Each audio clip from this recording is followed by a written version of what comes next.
Hacer arbete perro begerto. Jetta perro begelo que coming. Vai carnish beaderto. Yirs beabegelo que coming. Genesh hacho hatarota arushanoto. Benki. Shalom, shalom, Misbakah. It's Brother Ariyah here, Ariyah. I want to read to you guys out of this book, out of this Hebrew textbook. It's Syllabification and Pronunciation. Okay, I just want to go over how to syllabify and pronounce the words and why Lashawan Kodash does not, it just doesn't make sense for that. Okay. Now, it says it becomes important to refine our ability to pronounce Hebrew words correctly. To do so, it is necessary to work on the issue of syllabification. Syllabification is simply the process of dividing words into syllables, the basic sounds of each word. In most English dictionaries, entries are commonly syllabified to aid with pronunciation. Examples include bibilical and grammar and introduction. Some words have only one syllable, which is monosyllabic, and therefore they have no syllable divider: dog, cat, friend, etc. In English, we syllabify words instinctively, but since we are not native speakers of Hebrew, we will not have the instincts needed to correctly syllabify Hebrew words. For this reason, we will have to rely on certain rules and principles to aid us in this process. The 2 rules of syllabification.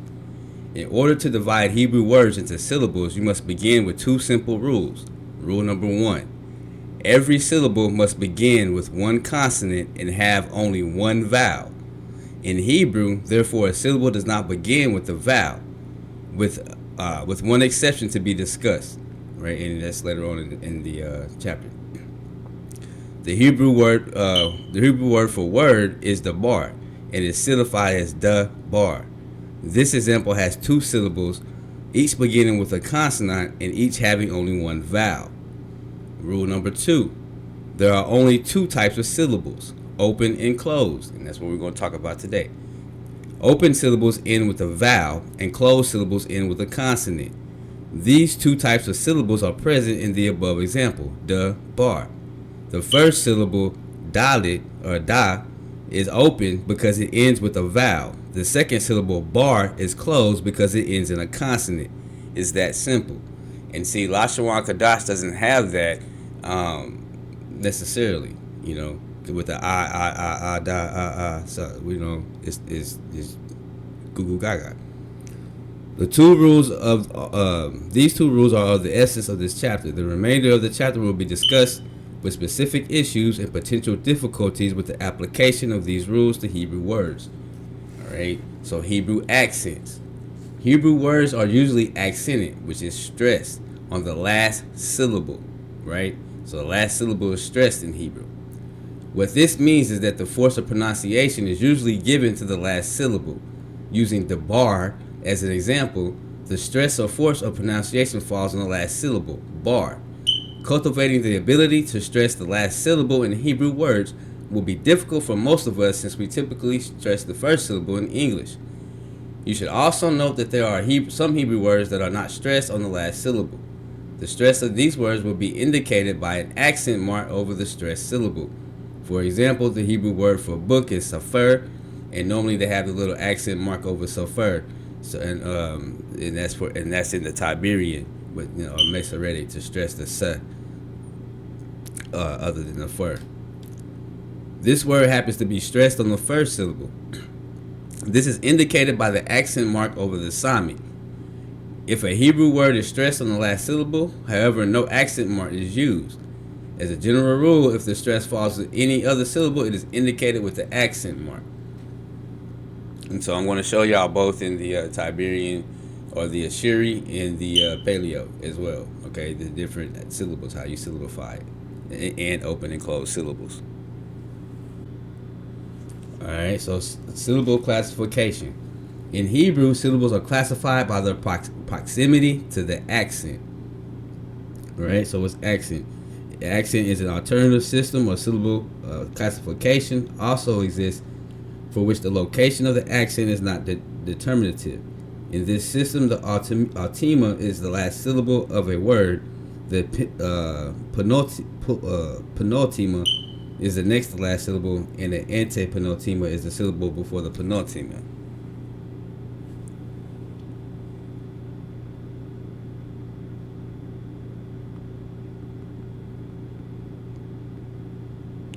So under syllable classification, so syllable classification. In Hebrew, syllables are classified by their proximity to the accent. Number 1, tonic. The accented syllable is called the tonic or tone syllable. And must have said that's in the Tiberian or the what you guys call the Masoretic, or the Masoretic. Once again, using the example dabar, the syllable bar is the tonic syllable because it is the accented syllable. In the example safar, the syllable se is the tonic syllable because it is the accented syllable. Number 2, pretonic. Syllables in the pretonic position occur before the tonic syllable. In the example dabar, the syllable da is pretonic because it occurs before the tonic syllable, right? Because the tonic syllable is bar. So the pretonic would be da. Now, number 3, the propretonic, right? Propretonic. So we had tonic, pretonic, and now we're on the propretonic.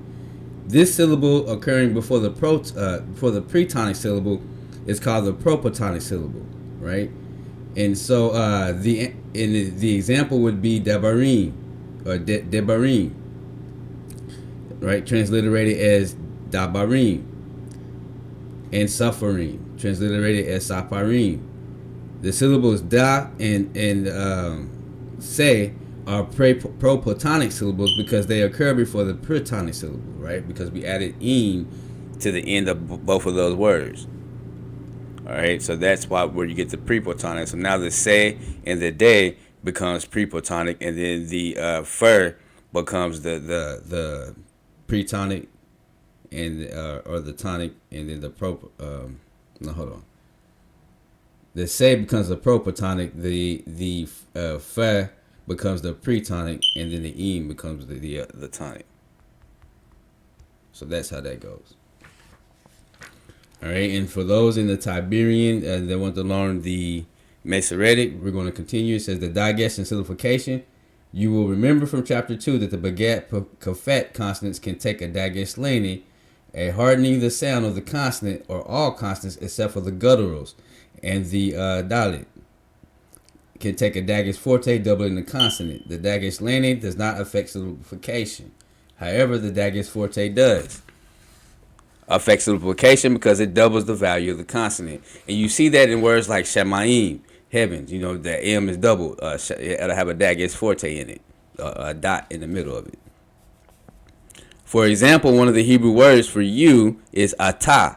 Inside the second letter of this word is a dagesh forte, right? A little dot. Because the dagesh forte doubles the value of the consonant, it must be rendered twice in transliteration. So when you write it out, you must have two T's. So when you do the paleo and you want to say you say atah, then you would have olive, olive tav, you know, and a hay, right? Atah. Note the double T, since the tav is doubled, it functions both as the final consonant of the first syllable and the first consonant of the second syllable. At-ta. In order to syllabify the Hebrew word, you would need to draw a vertical line between the dagesh forte in the tav. In this grammar, however, syllabification of words with the dagesh forte is rendered in the following manner: at and then ta. Note that the great character, which you guys can't see, is the ta, the ta, does not really exist except to demonstrate the doubling power of the dagesh forte. The following examples are intended to illustrate further the syllabification of the dagesh forte, right? And I'm going to show you both in the Tiberian and in the Paleo how it will look in the Paleo.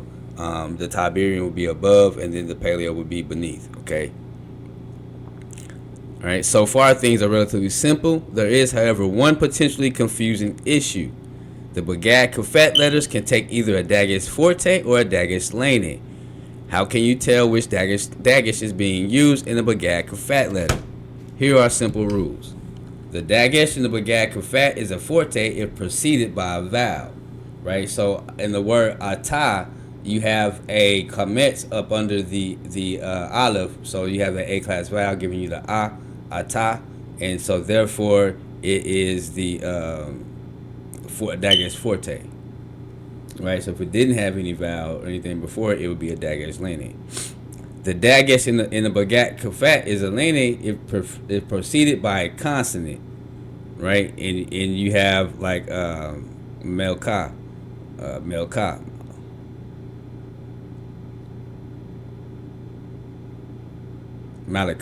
Malika. Yeah, Malika with the preceded by the lamed with the silent shawah, right? Because the shawah in the middle, it's not a vocal shawah. You will learn how to distinguish between vocal and silent shawah in the next chapter, in the next section. Right? So a Bagad Kafet letter at the beginning of a word takes a Dagesh lene unless the previous word ends in a vowel. Alright, so the previous word ends in a vowel, then the Bagad Kafat letter at the beginning of a word takes a Dagesh lene and not a Dagesh forte. Alright, Dagesh forte is makes it be a doubling. Alright, and it says here, next section, the shawah and syllabification. It says the silent shawah has zero value and is never pronounced or transliterated. The vocal shawah maintains a hurried pronunciation and sounds like an egg in amuse. It is transliterated either as an upside down E or as a superscript E, like a little bitty E next to the consonant. The vocal shawah will always occur in an open syllable, right? So the vocal shawah always be in an open syllable. So which means that it'll end in a vowel. It won't have end in a consonant. The silent shawah will always come at the end of a closed syllable. That is after a short vowel or an accented long vowel. Okay. We now need to learn how to distinguish between a vocal shawah and a silent shawah. There are two simple rules. The shawah is silent if the previous vowel is short. This is just a different way of saying as above that the silent shawah will always come at the end of a closed syllable. Consider the shawah in the word Malka, meaning queen. It is immediately preceded by a short vowel, right, with the A vowel. And it comes at the end of a closed syllable. Consider the following applications of this first rule. A shawah is silent when immediately preceded by a short vowel. For example, in paro, right? Paro. The shawah under the resh is preceded by the short A vowel and therefore is silent. The first of two continuous side-by-side shawahs within a word is silent. For example, the shawah under the shin of mispate is silent and the shawah under the pay is vocal, right? And so you have mispate, you have mem, you have a hyric, and you have a shin and shawah, and then you have a pay in the shawah, right? So the shawah under the shin is silent, and then the shawah under the pay is vocal, right? And so the word is syllabified mispate. All right. So third, a shawah at the end of a word is silent, as in katab. Both shawahs in this form are silent. The word is syllabified as katab. This is this is the only exception to the above principle, right? Because katabt with the T at the end of the B. The shawah is vocal if not immediately preceded by a short vowel. That is to say, in all other circumstances, the shawah is vocal. Consider the following applications of this second rule. Initial shawah is always vocal, as in barakah, and B, the second of two contagious, which is side-by-side shawahs within the word is vocal, as in mispate, right? So if you see two schwa side by side, then it's vocal. The schwa under the pei is vocal because it's preceded by the consonant shin and not a short vowel. The schwa under the shin is silent. The number 3, the schwa under any consonant with dagesh forte is vocal, as in hamelekum, right? Hamelekum. The dagesh in the mem must be forte because it is not a bagad kafat letter. Number 4, a schwa under an accented long vowel is vocal, as in ketabim, kotabim. The schwa is preceded by the changeable long o vowel and is therefore is vocal, right? Kotabim, right? Kotabim. So you got to pronounce that. It is important at this point to note that the gutturals cannot take a vocal schwa, but they can take a silent schwa, as in samata. The schwa under the ayin comes to the end of a closed syllable, and it is immediately preceded by a short vowel. It is therefore silent. When dealing with the schwa in Hebrew, remember to keep it simple. A schwa is silent if the previous vowel is short. In most other circumstances, it is vocal. All right, and so that'll be all for this reading for this chapter of teaching on the biblical Hebrew in both the Tiberian and the Paleo. Okay, so we wanted to go over the syllabification and why it doesn't make sense. So I might as well go ahead and just read the whole entire chapter. And in the next chapter, it will be, I guess we'll go over Hebrew diphthongs. Okay, we'll go over Hebrew diphthongs, and I'll show you examples of that. All right, until the next video, bid you shalom, shalom. Arser adbette perro begerto. Yetta perro begaloge coming. Bakarnish beaderto. Yish beabegaloge coming. Genish haho hatarota arusanoto. Benkini setaro meganai. Arser hanita berro begeronto. Yitem berro begaloge coming. Wagen is bij aanbikken robo, is bij aanbikken longen komen. Geen is a gago gaan daar rota al zonoto, wanneer is het daarom gaan